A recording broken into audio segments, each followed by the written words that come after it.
کہ قیامت کے دن جب قربانی کا مالک اٹھے گا، سب اٹھیں گے، قربانی کا مالک اٹھے گا، وَإِنَّهُ لَيَأْتِي يَوْمَ الْقِيَامَةِ،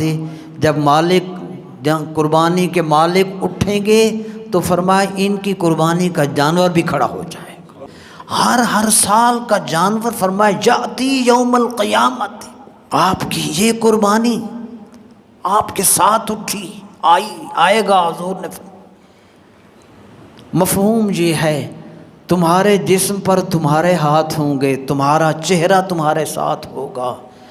فرمایا یہ جب جانور اٹھے گا تو پھر فرمایا یاتی بقرونہا واشعارہا واضلافہا، تو یہ جانور بھی اپنے ٹانگوں، کھروں، سینگوں اور اپنے بالوں سمیت اٹھے گا۔ پھر اللہ پاک اس کو عظمت جو عطا فرمائیں گے اس دن اس جانور کو، کہ یہ جب آئے گا تو مفتی صاحب رحمۃ اللہ علیہ نے مشکات کی شرح میں لکھا 2 فائدے اس قربانی کے جانور، آپ کی باقی نیکیاں بھی نیکیوں کے پلڑے میں ڈالی جائیں گی۔